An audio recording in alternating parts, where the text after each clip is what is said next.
Suite au verdict de la Cour africaine des droits de l'homme et des peuples dans l'affaire Subi Goré et autres, qui donne raison au PDCI-RDA et à l'ensemble de l'opposition, Maître Blessy Chrysostome, avocat du PDCI-RDA, était face à la presse ce vendredi 17 juillet 2020 pour expliquer en long et en large le contenu de cette décision qui suscite beaucoup d'interprétations.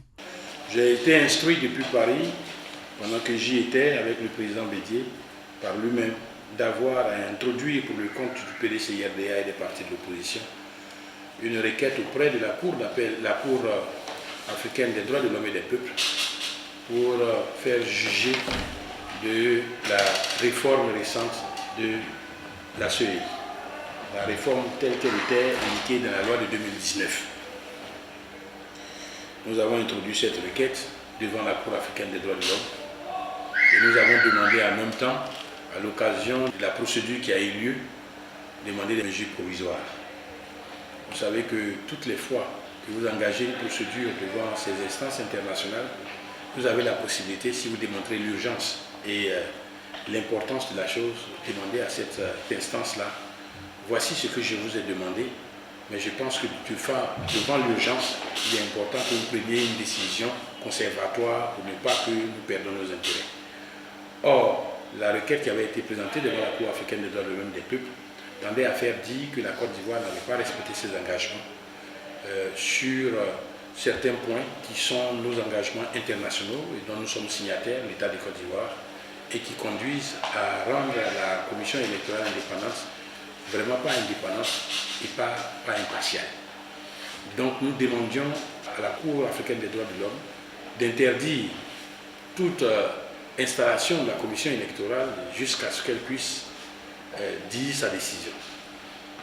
La Cour a estimé en son temps que nous n'avions pas démontré l'urgence et qu'il y avait à prendre cette décision.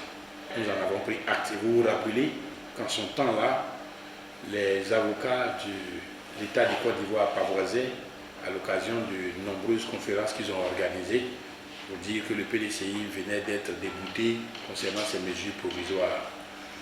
À cette occasion, je n'ai accordé qu'une seule interview au Nouveau Réveil pour dire simplement ceci. Mes adversaires, qui sont des avocats, des juristes donc, savent ce qu'ils ont perdu avec la décision qui a été rendue par la Cour africaine des droits de l'homme. Le droit, c'est de la stratégie. C'est comme lorsque vous êtes en train de conduire un véhicule.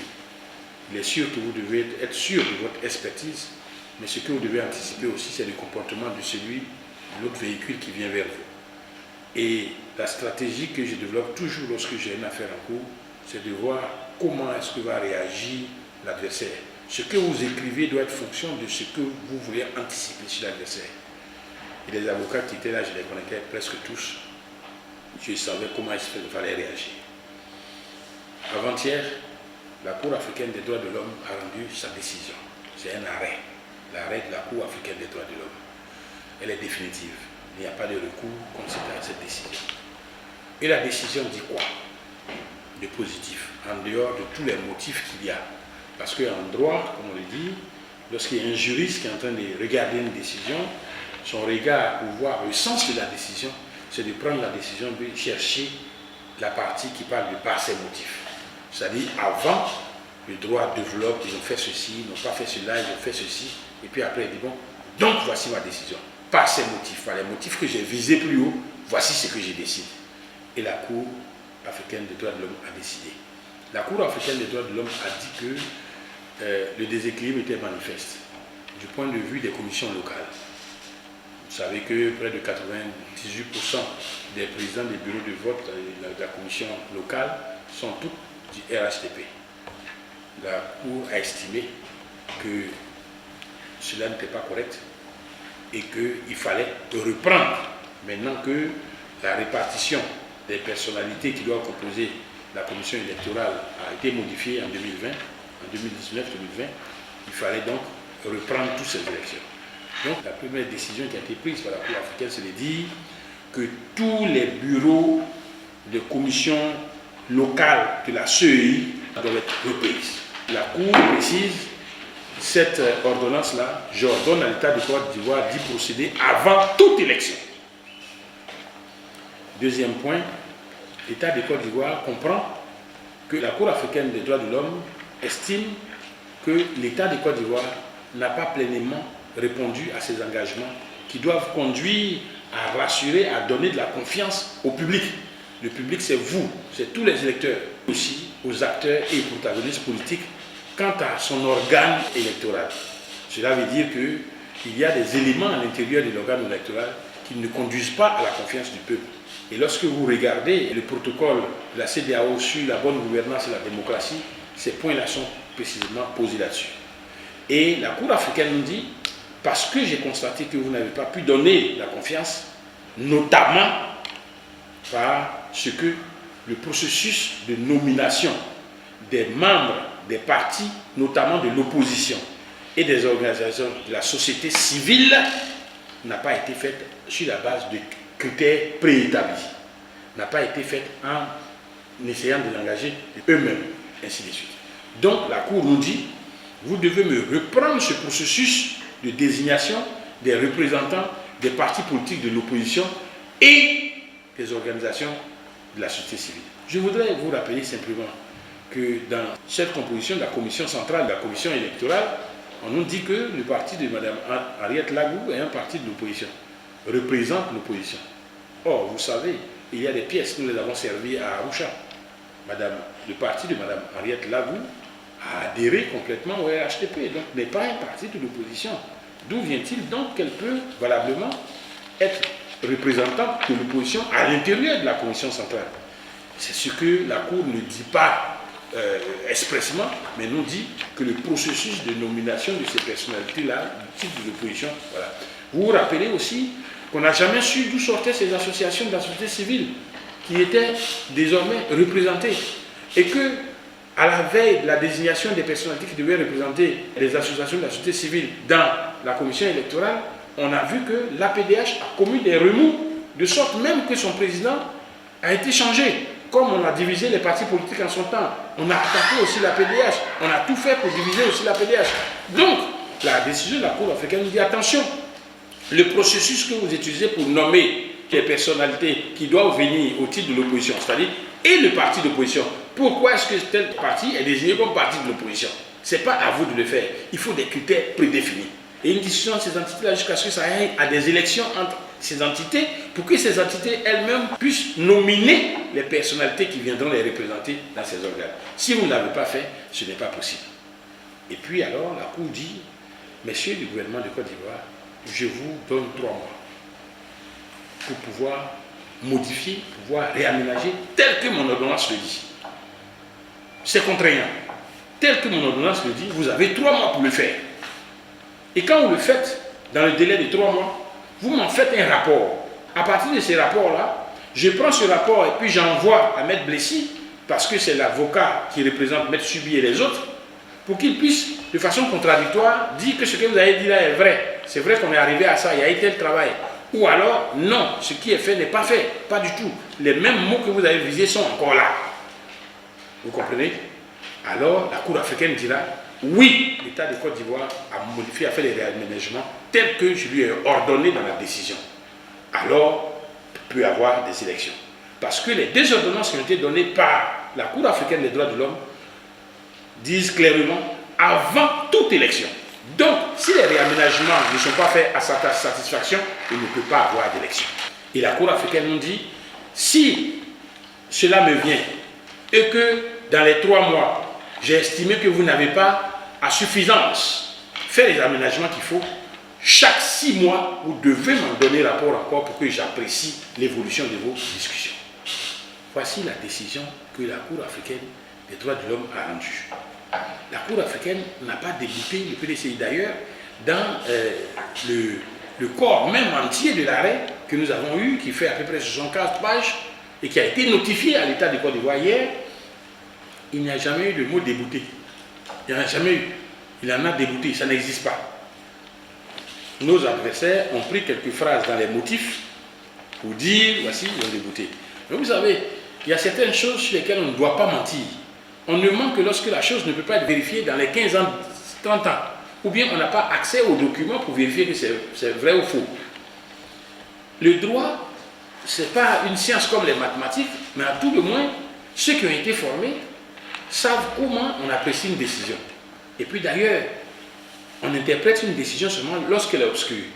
Or, en cette matière, elle n'est pas du tout obscure. Donc la décision n'est pas interprétable. Deuxièmement, même ceux qui n'ont pas fait du droit, parce que le droit est fondé essentiellement sur du bon sens, à partir du moment où ils lisent le français, ils prennent une décision, ils lisent, ils savent que ce qui est écrit là veut dire tant. J'invite donc tous les Ivoiriens à lire le texte de la décision de la Cour africaine des droits de l'homme qui sera publié sûrement demain par tous les journaux, sur tous les réseaux sociaux, pour s'approprier cette décision et puis pour comprendre qu'une fois de plus, pour quelque chose qu'on peut vérifier le lendemain, le gouvernement a menti. Le gouvernement n'a pas dit vrai. Ce qu'il a dit est inexact. Mais ce communiqué du gouvernement me rassure. Ça veut dire au moins qu'ils ont fait attention à quelque chose auquel ils retiraient toute compétence. Qu'ils ont porté attention et intérêt à la Cour africaine des droits de l'homme, dont ils ont retiré de la possibilité de déclaration pour permettre aux individus de pouvoir saisir directement cette Cour. Cela veut dire que nous devons nous attendre à ce que les négociations vraiment inclusives puissent conduire à la modification de tout cet élément-là. Mais la Cour nous dit dans son arrêt que ce n'est pas obligatoirement une modification qui viendrait de la loi. Ça peut être des aménagements convenus entre les différents acteurs. Je ne sais pas comment ça se fera, mais c'est eux qui sont politiques, ils peuvent le faire. Voici donc la décision telle qu'elle a été rendue par la Cour africaine des droits de l'homme. Et je voudrais ajouter, il faut que l'État de Côte d'Ivoire accepte d'exécuter cet arrêt. Pourquoi? Parce qu'on ne peut pas, comme à l'occasion d'une élection de chef de classe ou autre, passer en force et avoir la légitimité du peuple. La Côte d'Ivoire souffrira trop encore qu'on ait des élections calamiteuses, qui seraient fondées sur des organes qui ne sont pas authentiques. Et ce que la Cour africaine des droits de l'homme veut, c'est éviter qu'il y ait une déflagration, éviter qu'il y ait des contestations inutiles et sur ce que personne n'accepte, la légitimité des organes électoraux. Et c'est ce à quoi on va arriver si chacun veut passer en force pour ne pas respecter ce que la Cour africaine peut prendre comme décision. C'est vrai, la Côte d'Ivoire a retiré sa déclaration qui a été faite. Mais il faut que je vous instruise de ce que, il y a d'abord que la Côte d'Ivoire a adhéré au protocole qui crée la Cour africaine. La Côte d'Ivoire est donc membre. On peut assigner la Côte d'Ivoire devant la Cour africaine des droits de l'homme et des peuples. Mais, en plus de dire je reconnais la Cour africaine des droits de l'homme, le protocole a permis à chaque État de dire habituellement, c'est d'État à État qu'on m'assigne, moi, État de Côte d'Ivoire, j'accepte que mes ressortissants, une personne privée, un individu, ou bien une association reconnue, puissent m'assigner devant la Cour africaine des droits de l'homme. C'est un plus, c'est une avancée extraordinaire. Beaucoup de pays ont fait cela. Et la Côte d'Ivoire a fait ça depuis 2013. C'est cela qui a permis à l'APDH d'assigner l'État de Côte d'Ivoire sur l'ancienne loi électorale. C'est ce qui a permis à Subi, Gorée et 8 autres d'assigner l'État de Côte d'Ivoire. C'est ce qui a permis au maire Akossi Benjo de saisir la Cour africaine des droits de l'homme, affaire qui est encore pendante devant cette Cour africaine. C'est ce qui a permis au maire Ezalé de saisir la Cour africaine des droits de l'homme. Cette affaire est encore pendante devant la Cour africaine des droits de l'homme. C'est ce qui a permis à d'autres Ivoiriens de saisir, parce que quand j'ai quitté Arusha en mars 2020, il y avait 18 procédures, 18 ou 13 procédures contre l'État de Côte d'Ivoire, faites par des individus, des Ivoiriens. Donc, c'est cette déclaration-là que l'État de Côte d'Ivoire a retirée. Je ne veux plus que mes ressortissants puissent individuellement saisir la Cour. Je ne veux plus que les associations puissent saisir contre moi la Cour. Mais, c'est comme quand tu travailles quelque part. Quand tu travailles quelque part, que tu décides de démissionner, tu dois un préavis à ton employeur. Ou alors, quand ton employeur veut te licencier, si ce n'est pas pour une faute lourde, il te doit une période de préavis. La Côte d'Ivoire, depuis avril, je crois, a déposé à l'Union africaine le retrait de la déclaration. Mais la déclaration, pour qu'elle soit effective, est assujettie à un préavis de 1 an. Ça veut dire que c'est en avril 2021, à partir d'avril 2021, le lendemain, qu'un individu ne pourra pas, ou une association ne pourra plus saisir la Cour africaine des droits de l'homme contre la Côte d'Ivoire. Mais avant cela, jusqu'au 20 avril, ou bien au 21 minuit, n'importe quel Kidam, n'importe quel Ivoirien, n'importe quelle association peut saisir la Cour. C'est-à-dire la date du 21 avril 2021 peut arriver. Si tu as saisi la Cour depuis le 19, c'est-à-dire 2 jours avant, la Cour, peut-être dans les 3 ans, va rendre la décision contre l'État de Côte d'Ivoire. C'est-à-dire qu'à partir du 21 avril 2021, on ne pourra plus accepter de nouvelles actions. Mais celles qui ont été introduites un jour avant, on rendra des décisions. Donc, c'est des mécanismes internationaux intéressants qui ont permis à M. Sui Goré et autres de donner ces gains au PDCI et aux partis d'opposition. Il appartient, nous, on est des juristes. Nous partons, nous visons la loi et nous partons dans un combat purement juridique. Il appartient aux partis de l'opposition, au PDCI et à ses partenaires de traduire l'essai dans la pratique du droit, dans la pratique politique. C'est clair. Si tu n'as pas modifié, il n'y a pas d'élection. Mais tout le monde pose la question, mais s'il n'y a pas d'élection, ça les arrange? Je ne sais pas. Mais la Cour dit qu'il faut modifier avant toute élection. Vous comprenez? Et donc, nous sommes là, nous avons donné le bébé que je suis allé présenter au président Bédié, qui en a été suffisamment satisfait. Il a été instruit de ce qu'il y a dans l'arrêt, ainsi de suite, ils le savent. Un comité juridique précis au niveau du secrétariat exécutif étudie pour sortir les éléments, pour savoir quelle attitude le PDCI va avoir sur le terrain vis-à-vis de cette décision-là. C'est ça, c'est ce dont je voulais vous entretenir aujourd'hui, sur ces faits, sur cet arrêt, qui est d'une importance capitale. En réalité, lorsque vous êtes en train de faire vos relations de rédaction, et ainsi de suite, il est mauvais de dire l'arrêt fait l'objet de beaucoup d'interprétations. Non, l'arrêt ne peut pas faire l'objet d'interprétations. L'arrêt fait l'objet de mauvaise foi. De mauvaise foi. C'est juste des manipulations politiciennes. Nous sommes en deuil, la Côte d'Ivoire est en deuil, parce qu'elle a perdu son Premier ministre. Il ne fallait pas encore en rajouter en disant que le parti au pouvoir venait encore de subir une défaite à Aoucha. Je pense qu'après les douleurs du deuil, lorsque chacun aura repris ses esprits, chacun lira l'arrêt et puis quand même chacun va se conformer aux engagements auxquels l'arrêt l'invite. Les échanges entre la presse et Maître Blessi ont meublé également ce rendez-vous. À la question de savoir qu'adviendrait si l'État de Côte d'Ivoire refuse d'exécuter cette décision de la Cour africaine des droits de l'homme et des peuples, Maître Blessi a expliqué qu'il y va de l'intérêt de l'État de Côte d'Ivoire d'exécuter cette décision, et ce dans un délai de 3 mois. L'État de Côte d'Ivoire a signé la charte pour la création de l'Union africaine. Et il faut savoir que la Cour africaine des droits de l'homme est une émanation de l'Union africaine. Donc il est difficile de se réclamer de l'Union africaine. Vous savez, c'est l'Union africaine qui a remplacé l'OUA. Donc il est difficile de se réclamer de l'Union africaine et de refuser d'appliquer une décision de la juridiction qu'elle a créée.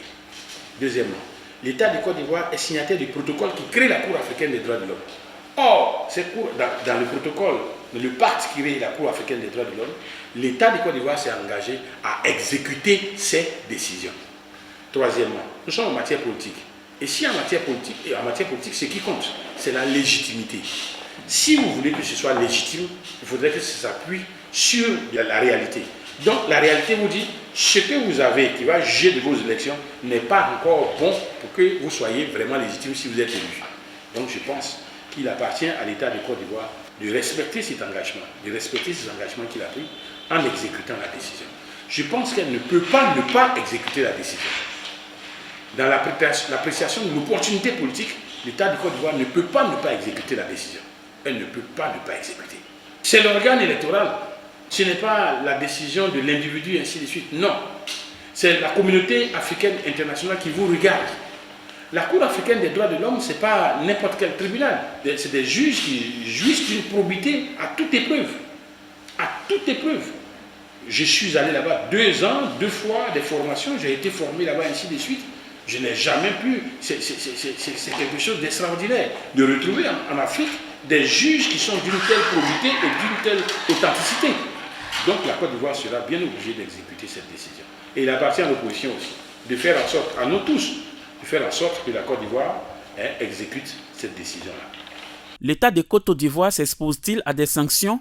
Maître Blessi répond. La Cour africaine des droits de l'homme est tenue à tout moment de faire rapport concernant ses activités et l'exécution de ses décisions à un organe particulier exécutif de l'Union africaine. Et c'est cet organe exécutif de l'Union africaine qui prend des décisions contraignantes et qui contraint les pays à exécuter. Mais comme je le dis toujours, ce ne sont pas des mécanismes comme en matière nationale où tu dois de l'argent, on t'a condamné, on te prend un huissier pour te contraindre à le faire. Il n'y a pas de contrainte par corps, il n'y a pas d'autre chose. Mais dans l'intelligence de nos engagements internationaux, vous êtes, comme pour ne pas devenir un paria de la communauté internationale, vous êtes tenu d'exécuter. Et l'État de Côte d'Ivoire va le faire. On doit reprendre la commission électorale, la commission centrale. Voici les implications. On dit, votre équipe là, il y a 3 là qui ne devaient pas jouer, qui ont joué. S'ils ont joué, la sanction, c'est que le match que vous avez gagné annulé. Vous perdez le match. Voilà. C'est ce que ça veut dire. On dit que les personnalités que vous avez désignées au titre des partis politiques là, ça a été mal fait. Et puis nous-mêmes, nous savons que ça a été mal fait parce qu'ils ont choisi des gens qui sont avec eux pour les présenter comme des gens de l'opposition. Ils ont divisé certaines associations de la société civile pour pouvoir prendre leurs membres pour les mettre à la place là pour des bénis oui. Voilà. Donc si cela doit être changé, si le processus doit changer, ça veut dire que la commission centrale est touchée. Ça veut dire que les commissions locales sont aussi touchées. Donc pour moi, je ne sais pas comment les gens vont lire, mais cette lecture conduit à un réaménagement total de la CEI, tant au niveau de la commission centrale qu'au niveau des commissions locales. Il n'appartient pas à la Cour africaine de dire, attention, si le ministère de l'Intérieur est dedans, ça donne un avantage au parti au pouvoir. Non. La Cour te dit, vous n'avez pas été capable de créer la confiance avec le public, créer la confiance avec les acteurs et les protagonistes, notamment. Qu'est-ce qui pour nous fait qu'il n'y a pas de confiance? C'est que nous disons et que nous savons que le ministre de l'Intérieur, le représentant du ministre de l'Intérieur, c'est quelqu'un qui est le béni oui du président de la République, donc du parti au pouvoir. Que le ministre, la représentation du ministère de tous les ministères, ainsi de suite, travaille là. Le seul point sur lequel la Cour a statué, c'est de dire, vous dites que la Commission nationale des droits de l'homme est ceci ou cela, mais vous n'en avez pas établi la preuve. Voilà. Donc il faut que les gens prennent le temps de lire l'arrêt pour faire en sorte qu'il y ait une modification sérieuse qui conduise à répondre aux ordonnances de la Cour. Sinon, on sera au-delà de 3 mois. Maître Blessy est revenu sur le communiqué du gouvernement qui dénature le contenu de la décision. C'est malheureux. C'est malheureux que pour quelque chose qui peut être vérifié dans les minutes qui suivent, on soit obligé de mentir, de dire des choses qui sont inexactes. Et pourquoi c'est encore malheureux? C'est malheureux parce que il faut très souvent, lorsqu'on fait les choses, éviter d'envoyer dans vos mensonges et situations de mauvaise foi les corps de métier qui doivent forcément, parce qu'ils ont prêté serment, rester intègres, auxquels on doit croire. Vous prenez un magistrat, un des meilleurs de ce pays, qui est conseiller technique du ministre de la Justice, et qui a lu la décision, et qui sait ce que la décision a dit. Venir dire à la télévision quelque chose qui n'est pas exact, dont lui-même il a conscience. Je pense que là, c'est un état de décrépitude mentale, morale auquel on est arrivé en Côte d'Ivoire, qui est grave. Le droit, ce n'est pas de la magie. Vous avez la décision, chacun de nous. Le droit, c'est du français qui est écrit. Ce n'est pas des mathématiques où il faut savoir les signes, il faut être un initié pour voir. Si vous lisez vous-même la décision, vous lisez, c'est du français, vous comprendrez, voici ce qu'ils ont dit, voici ce qu'ils n'ont pas dit. J'invite les Ivoiriens à lire. Pour moi, le communiqué du gouvernement n'en est pas un. N'en est pas un. Je l'explique comme ça, je dis, les réseaux sociaux s'étaient emparés depuis la veille de cette victoire de l'opposition à Arusha. Il fallait communiquer. Et le gouvernement a communiqué en utilisant des éléments sélectifs qui pouvaient apaiser le cœur de ces militants. Mais il ne faut pas, je pense qu'il ne faut pas. Nous sommes tous des Ivoiriens et ce que nous recherchons, c'est qu'il puisse y avoir des élections demain et qu'à 18h30, le vaincu téléphone au vainqueur pour dire vraiment tu as gagné. Mais pour dire vraiment tu as gagné, il faut que l'entité qui nous départage soit acceptée par nous deux et que nous ayons confiance. Mais si on n'a pas confiance, on fera des élections, ce sera des contestations, ce sera encore des violences, ce sera et tout. Mais des deux côtés, c'est des Ivoiriens. Et donc, nous devons travailler, les Ivoiriens doivent travailler, de sorte à ce que le gouvernement accepte de revenir sur ça. Mais je vous dis quelque chose. Quand on arrive à Arusha, le 7, je pense, le gouvernement avait fait venir, le 4 déjà, une modification de la loi. Une modification de la loi. C'est-à-dire, l'audience devait avoir lieu le 5, mais elle a été reportée jusqu'au 7 parce que l'un des conseils de l'État de Côte d'Ivoire avait perdu un membre de sa famille. Donc la Cour a reporté au 7. Au moment où on arrive, l'État du 5 déjà avait fait une modification ici qu'ils ont publiée notamment pour donner une place de plus à l'opposition. Et cette modification, elle a envoyée par voie express à la Cour. Et lorsqu'on arrive à Arusha, l'État de Côte d'Ivoire dit à Arusha, monsieur de la Cour, Maître Subi et autres nous ont enseigné ici, sur la base de la loi de 2019, cette loi a été réformée. Un des articles a changé et l'intitulé de la loi a changé. Ce n'est plus 2019, mais c'est 2020. Donc, dites que la requête qu'ils ont envoyée sur la base de 2019, elle est sans objet. Comment est-ce qu'on peut être autant de mauvaise foi? Autant de mauvaise foi. Là, j'ai vu qu'on était vraiment de mauvaise foi.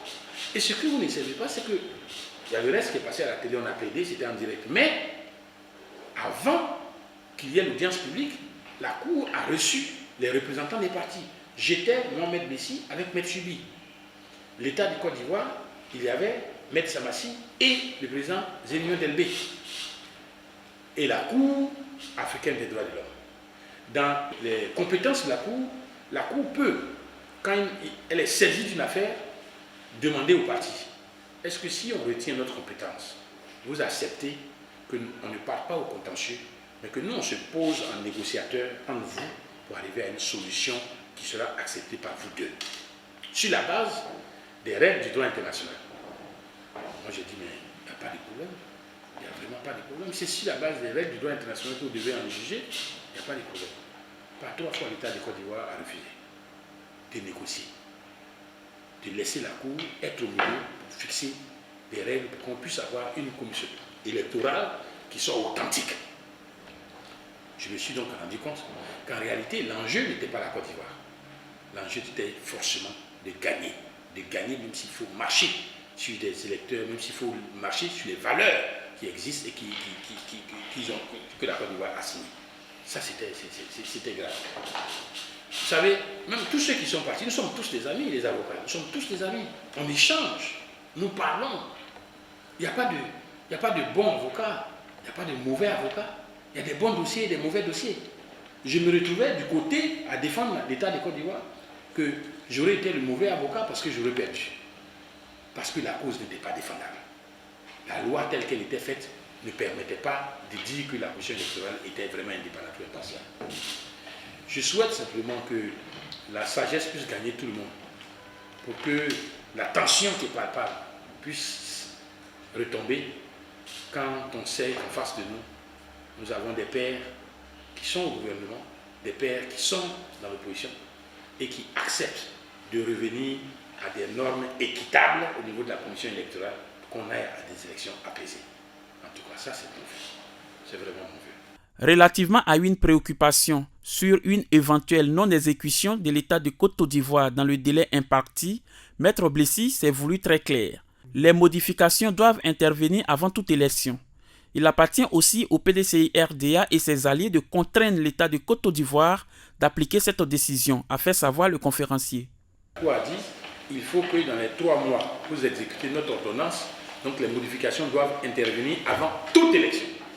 Si dans les 3 mois, les modifications qui ont été faites par l'État de Côte d'Ivoire ne sont pas à la satisfaction de la Cour, ou alors que la Côte d'Ivoire a fait la sourde oreille et n'a même pas touché au test du tout, pour la Cour et pour la décision que nous avons, il ne peut pas avoir d'élection.